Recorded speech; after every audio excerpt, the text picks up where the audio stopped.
नमस्कार। खम्मा घड़ी। मेरे इस अभिवादन से आप समझ गए होंगे कि आज हम किसके बारे में बात करने जा रहे हैं।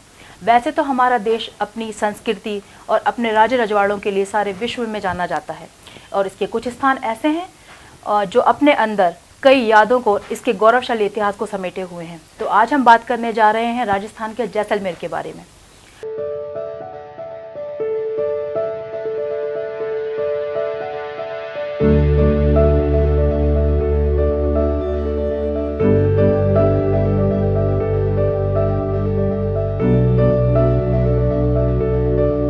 यहाँ की सकरी सकरी गलियों के बीच बने हुए ऊंचे ऊंचे भवन और इमारतें यहाँ के सैलानियों को खूब आकर्षित करती हैं। लेकिन ये प्रदेश इतना छोटा है कि यहाँ पर घूमते हुए भी, पैदल घूमते हुए भी सैलानी इस मरुभूमि के सुनहरे मुकुट को निहार सकते हैं। यहाँ का इतिहास उतना ही रोचक है जितना कि ये शहर। यहाँ के इतिहास के बारे में बात करें तो यहाँ पर खिलजी, तुगलक, राजपूत सभी ने शासन किया है।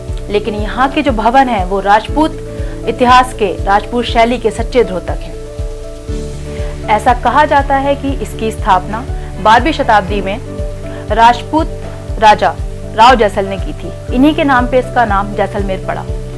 यहाँ पर जो किला है वो एक साधारण किला नहीं है, या फिर यह कह सकते हैं कि वो सिर्फ एक पर्यटन स्थल नहीं है, वह एक आवासीय किला है। अर्थात यहाँ पर लोगों की दुकानें हैं, यहाँ पर लोग रहते हैं, यहाँ पर लोगों के भवन है। लेकिन पहले इस किले तक पहुंचना, इस दुर्ग तक पहुंचना इतना आसान नहीं हुआ करता था। इसकी कठिनाई को लेकर अबुल फजल ने कुछ पंक्तियां लिखी जो मैं आपके सामने प्रस्तुत करती हूँ। अबुल फजल कहते हैं कि घोड़ा कीजिए काठ का, पग कीजिए पाषाण, अख्तर कीजिए लोहे का, तब पहुंचे जयशान।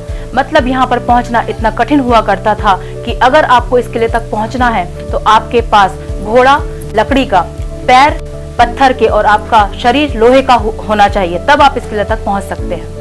इसके बावजूद भी खिलजी राजाओं ने, तुगलक राजाओं ने और मुगल राजाओं ने इस पर कई बार आक्रमण किए और यहाँ तक कहा जाता है कि 6 से 8 वर्षों तक खिलजी राजाओं ने इसको अपने नजरबंद में रखा, इस दुर्ग को घेर कर रखा। इसके पीछे यह कथा है कि एक बार अलाउद्दीन खिलजी का जो खजाना है वो दिल्ली से मुल्तान जा रहा था। रास्ते में उस समय के तात्कालिक राजा जयद्रथ सिंह ने आक्रमण किया और उसके खजाने को लूट लिया। इस बात से नाराज होकर अलाउद्दीन खिलजी ने घेराबंदी कर ली और 7 से 8 वर्षों तक इस किले को घेर कर रखा। लेकिन 7 से 8 वर्षों के अंदर किले की स्थिति इतनी खराब हो गई थी कि महिलाओं ने तंग आकर जौहर कर लिया।